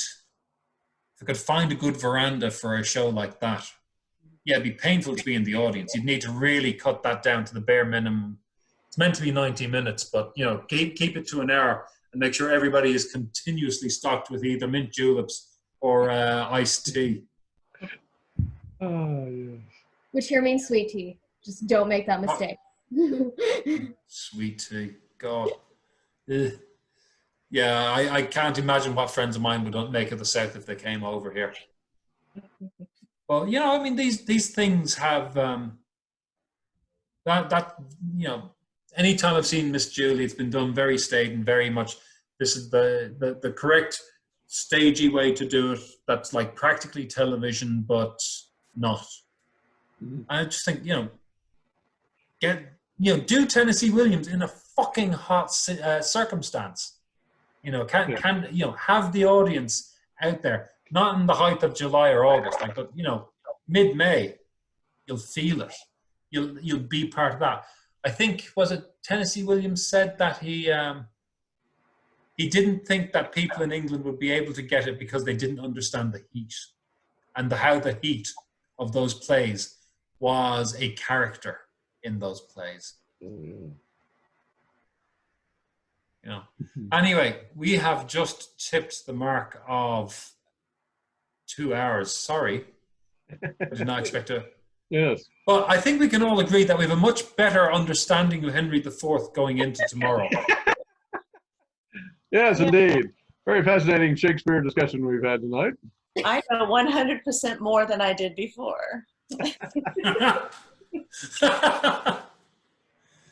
Yeah, well, I think it's all much clearer now. even though we did have a slight digression towards the end. Yeah. It was enjoyable. Thank you Yes, for no, it was going, fun. Martin. Well, Fun. it is. I mean, this thing, I mean, you know me, I can shite on talk for ages, but your ideas are at least as good, if not better, than any of mine. You know, when we get back, I'm not saying go out and become directors or go out and become designers, but be involved in making shows happen in a way that they can give an audience a reason to come out for something that is completely different. If you get, sorry? Absolutely, I totally agree with that. Yeah. If you get a chance in a cast, you know, suggest, or, you know, push a director. Directors aren't used to being pushed. When you're being auditioned, ask them questions. I treat auditions like interviews anyway, as a couple of you know. But, you know, don't be shy to ask questions. Our directors here I'm not saying anybody in particular, but the directors get lazy if they, you know, feel that they're, you know, going through the motions. Anyway, enough bad mouthing of me, of everybody for a while. See you next week, maybe? Actually, see some of you on Monday? Oh, yes. Tuesday? Tuesday. Tuesday night. Yes, Tuesdays are. All of us, yeah. Are we supposed to just find a Macbeth? I'm going to send out and probably the MIT Macbeth. I would say any copy that you like. The differences, from what I can tell, aren't so much massive that they can't be got around fairly easily. There are differences, like what is it? Grey Malcolm is called something different in one of them. Grey Malcolm, or I can't remember. But yeah, I mean, find any copy you have. I'll send the MIT Shakespeare out to everybody. So what is MIT? Oh, Massachusetts Institute of Technology. It's a college. I mean, I know that. Yeah, I know. Doesn't make any sense. They have the best online Shakespeare collection. It's not like anything glorious or glam. It's just I always find, you know, if I want to look up a quote or look up a word or try and figure out the cast list, and I'll dial in, you know, Macbeth complete text or PDF. MIT is the first one that comes up every time. I don't know that they do any acting there or any Shakespeare study, but yeah. Either way, it's generally my kind of go-to for online Shakespeare. I don't know why, but Okay. it's been for years. And I think it's because... Sorry, Gary? OpenSourceShakespeare.org also has complete text of his plays. I don't know how it compares to the I MIT. normally just go to SparkNotes or the No Fear Shakespeare and look at the part alongside each other. Here. Yeah. I mean, Now, will you be sending us a cast list as well? I'm waiting to hear back from one or two people before I make any final pronouncements or announcements, because I need to make sure that I have everybody. There's a couple of people I haven't heard back from. I'm going to send them a message, and what I'll probably end up doing is, I'll probably try and figure out the juggle of, okay, this person isn't in, this person isn't in, this person might be in which case I reshuffle. Because, you know, if person Y is Macbeth, then person Z is Lady Macbeth, and bam, bam, bam, bam. But if person Y isn't available, then I need to maybe pluck from somebody from somewhere else. And, you know, I'm like a 1920s telephone operator with this. Got it. Totally understand. Isn't it weird? But yeah, completely. Good image. A good image of what's going on. But yeah, so all going well. See you on Tuesday about 7. You should get a message from me at worst on Saturday. I have to spend a good bit of tomorrow going through all my names and numbers. I spent all of yesterday looking at Alaskan high school documents and policies and things to do with that book banning thing, which isn't a book banning, but it is. You know, banning by any other name would still be a banning. Anyway, see you all on Tuesday. So, good night. All right, good night, all. Thanks for letting me waste your time.